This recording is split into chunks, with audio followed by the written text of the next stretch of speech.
ሻሎም ሻሎም ቤተሰብ እግዚአብሔር አምላክ ሰላም ጸጋ ምሕረት ናይ ክርስቶስ ምስኩልኩም እዩ አና ሐኹም ሰላሐዲን እዚ ናይ መዓልቲ ቃል ልብል ፕሮግራምና ንጎ ሰዓት 5 ዝወርድ ካብ ሲአርጂ ኢንተርናሽናል ቸርች ዝለቀቕ እዩ ሎም ድማ ነዚ መዓልቲ ዝኸውን ናይ ህይወት ቃል ሒዝናልኩም መጺና ኣለና ኢየሱስ ንዘላለም ጎይታ እዩ ሎም እንካፈሎ ቃል ንኣምላኽ ዝበለካ አንጊህካ ምግባሩ ዝብል እዩ ንኣምላኽ ዝበለካ አንጊህካ ምግባር ኢየሱስ ንዘላለም ጎይታ እዩ እግዚአብሔር ብዙሕ ግዜ ይብል እዩ እግዚአብሔር ብዙሕ ግዜ ይዛረብ እዩ ግን ነታ ኣምላኽ ድዛረቦ አንጊሆም ድትስኡ ግን ኣዝዮም ውሑዳት እዮም ነታ ኣምላኽ ድበሎም አንጊሆም ድገብሩ ግን ኣዝዮም ውሑዳት እዮም ብዙሕ ግዜ ኣብ ህይወትና ለውጥት እንደሊ ኢና ብዙሕ ግዜ ኣብ ህይወትና እግዚአብሔር ከም ዝተዝገብረለይ ናብ ዝተዘሳገረን ንብል ኢና እግዚአብሔር ግን ብድምፁ በቃሉ ገይሩ ይደሳገረካ ነገር ግን ነቲ ሰማዕካዮ ድምፂ ሰሚዕካ ዲኻ ተቆምጦ ወይ ሰሚዕካ አንጊህካ ተስኦል ኢኻ ግን ካልኣይ ሕቶ እዩ ማለት እዩ መጽሐፍ ቅዱስ ዘፍጥረት ምዕራፍ 22 ደገርም ቃል ኣሎ ካብ ጥቕሲ 1 ክሳብ 3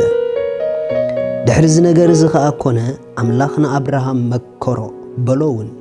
አብርሃም ንሱ ኸኣ እኔኹ በለ እምበኣር እቲ ትፈትዎ ሓደ ወድኻ ይስሐቅ ውሰድ እሞ ናብ ምድሪ ሞርያ ኪድ ኣብኣ ድማ ኣብ ሓደ ካብቲ ኣነ ዝነግረካ ኣኽራን ንዝሓርር መስዋእቲ ሰዋኣዮ በለ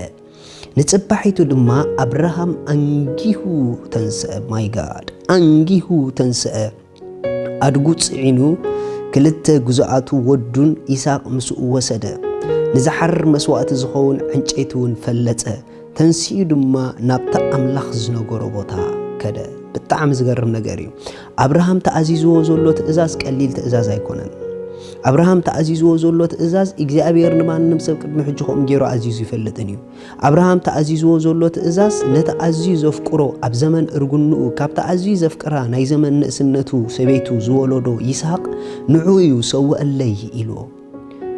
እቲ ዝገርመኩም ነገር ግን ካብ እምርኡ ዝሓለፈ ሕቶ እግዚአብሔር ኣዳሊሉ ኹንሱ ንእምርኡ ዘይምጭዕ ሕቶ እግዚአብሔር ሓቲትዎ ኹንሱ እዚ ጥራሕ ዘይኮነ ነዚ ነገር እዚ ክገብሮውን ደስተኛ ከም ዘይኮነ ሕጉስ ከም ዘይኮነ ርጉጽ እዩ ምኽንያቱ ወድኻ ዝኣክል ሓሊፍካ ክስውኦ ቀሊል ኣይኮነን ግን እቲ ዝገርመኩም ናይ እግዚአብሔር ሰባት ሓጎሶም ኣብ ምእዛዝ ድምፂ ኣምላኽ እዩ ናይ እግዚአብሔር ሰባት ማእስዮም ዝሕጎሱ ተዳኢልኩምኒ እሶም ደስ ዝብሎም ክገብሩ ከሎ ይኮኑ እንድሕጎሱ ኣምላኽ ደስ ዝብሎ ክገብሩ ከሎ እዮም ድሕጎሱ ስለዚ አብርሃም ድማ ብሓቂ ናይ ኣምላኽ ሰብ ስለ ዝነበረ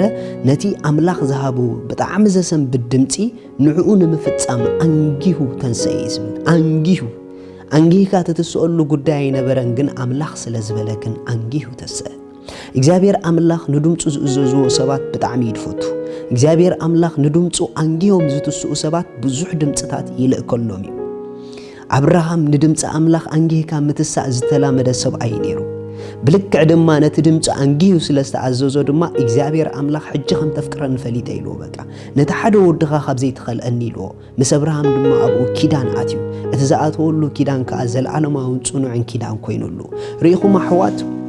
ኣብ ህይወትና ንደልዮም ዘለና ነገራት ኣብ ናይ እግዚአብሔር ድምፂ እዮም ዘለዉ ነቲ ድምፂ ኣምላኽ ግን ምእዛዝን ምግባርን ግን ናትና ግደ እዩ እግዚአብሔር ድምፂ ዝሰድድ ሰብ ድማ ነቲ ዝሰምዖ ድምፂ ከዓ ኣክሽን ይወስድ ስለዚ ነቲ እግዚአብሔር ዝሃበክ ድምፂ ናብ ሕልሚ ክዘብፅሐኪ ናብ ራእይ ክዘብፅሐኪ ነቲ ትደልዮ ዘለኺ ክትገብርዮን ክኸውንን ዘኽእለኪ ድምፁ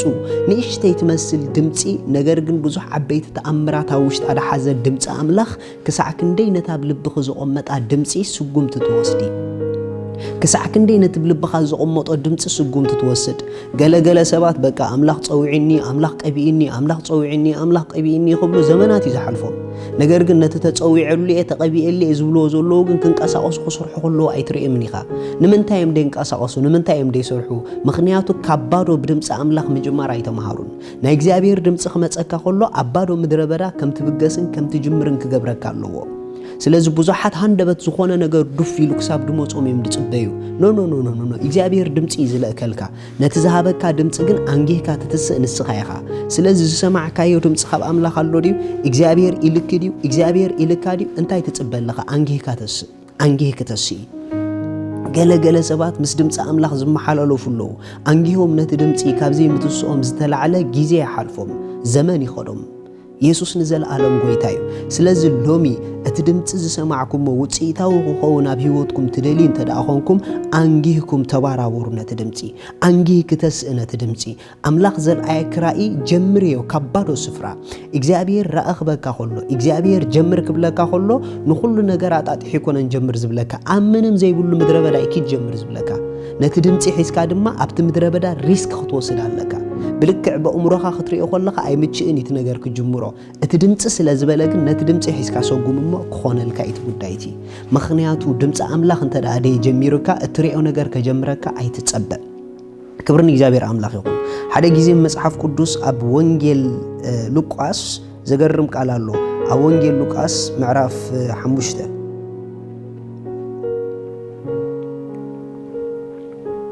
ካብ ጥቕሲ 1 ኮነ ድማ ብዙሕ ህዝቢ እናተዳፍእዎ ቃል ኣምላኽ ክሰምዑ ከለዉ ንሱ ኣብ ጥቓ ባሕሪ ጌንሳሬጥ ደው ኢሉ ነበረ ኣብ ገምገም ባሕሪ ከዓ ጃልባ ደው ኢለን ረኣየ እቶም ገፈፍቲ ዓሳ ድማ ካባታተን ወሪዶም መርበቦም ይሓጽቡ ነበሩ ካብተን ጀላቡ ኣብ ሓንቲ ናይ ስምዖን ዝነበረት ኣትዩ ካብ ምድሪ ቁርብ ኣርሕቕ ከብላ ለመኖ ኣብታ ጃልባ ተቐሚጡ ድማ ነቶም ህዝቢ ይምህሮም ነበረ ሰረብኡ ምስ ወደአ ከዓ ንስምዖን ናብቲ ዓሚቕ ቅርበል እሞ መርበብኩም ንምግፋፍ ደርቢ ይበሎ ስምዖን ግን መምህር ለይቲ ምልእቲ ጽዒርና ዝሓዝናዮ የብልናን በቓልካ ግን ነዚ መርበብ እድርቢ ኢሉ መለሰሉ እዚ ምስ ገበረ ኣዝዩ ብዙሕ ዓሳ ሒዙ እቲ መርበቦም እውን ተቐደ ነቶም ኣብቲ ካልኣይ ጃልባ ዘለዉ ብጾቶም ከዓ መጺኦም ክድግፍዎም ኣመልከትዎም መጺኦም ድማ ንኽልቲኤን ጃልባ ጠቓምጥ ሓል ክሳዕ ዝቐርባ መልእወን ዝገርም ነገር እዩ በዓል ሲሞን ቀለልቲ ሰባት ኣይኮኑን ምግፋፍ ዓሳ ዘመን ዕድሚኦም ሙሉእ ዝገፈፉ ሰባት እዮም ዓሳ መዓስ ይግፈፍ መዓስ ኣይግፈፍን ከዓ ጽቡቕ ገይሮም እዮም ዝፈልጡ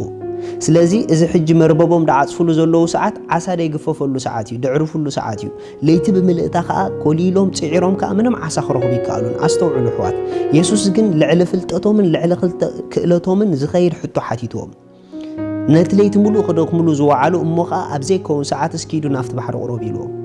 ዓሳ ክትገፉ ኢኹም ኢልዎም ኢማጂን ግበሮ በእምሮኦም ተድኾዱ ነይሮም ክሰምዑ ይምኽኣሉን ነይሮም ምክንያቱ ናይ እግዚኣብሔር ድምፂ ሓደ ግዜ በቲ ንሕና እንደልዮ ቦታ ከይመፀና ይኽእል እዩ በቲ ንሕና ንሓስቦ መገዲ ከይመፀና ይኽእል እዩ ብዙሕ ግዜ ምስ ድምፂ ኣምላኽ ንስሓት በእምሮና በቲ ንሕና ዘዳለናየን ዝሓሰብናየን ብኡ ክመፀና ኢና ንፅበዮ ኖ እግዚኣብሔር ናቱ መንገዲ እዩ ዘለዎ እንተደልዮ ኣብ ማእከል ባሕሪ ምኻድ ጀምር ክብለካ ክእል እዩ እሲ ስለዚ ካብ ኣእምሮኻ ንላዕሊ ናይ እግዚኣብሔር ሓሳብ ብዙሕ ግዜ ንናይ እግዚኣብሔር ድምፂ ኣብ ኩነታት ኮይንና ስለ ንሪኦ ነቲ ድምፂ ንኽንእዘዞ ብጣዕሚ ኢና ንፈርሕ ነገር ግን ንኩነታትና ኣብ ድምፂ ኣምላኽ ኮይንና እንተ ንርኢ ነርና ግን ክንእዘዞ መቐለለና ነይሩ ነዞም ሰባት እዚኦም ዘይሓሰብዎ እግዚኣብሔር ባዕሉ ጎይታና ኢየሱስ ክርስቶስ ጃልባኹም ናብ ማእከል ባሕሪ ቢልኩም መርበብኩም ዘርጉሕ ኢልዎም ጴጥሮስ ግን ሓደ ነገር ኢሉ ምሉእ ለይቲ ክንኮልሉ ዒልና ኢና ምንም ከዓ ዝረኸብና የብልና ግን ኢልዎ በቓልካ ግን ክድርብየ እየ ነዚ መርበብ ኢልዎ እግዚኣብሔር ከምዚኦም ዓይነት ሰባት እዩ ዝደሊ ብትክክል እቲ ዝሰምዕዎ ድምፂ ምስ ኣእምሮኦም ደይሰማማዕ ክኸውን ይኽእል እዩ ግን ናይ እግዚኣብሔር ቃል ኣብ ዘየለ ዝህሉ ዘይከውን ዝኸውን ናይ ተኣምራት ድምፂ ስለ ዝኾነ ነቲ ድምፂ ኣሚንካ ሪስክ ትወስድ ነቲ ድምፂ ኣሚንካ እሺ ኢልካ ተደኣ ሰጊምካ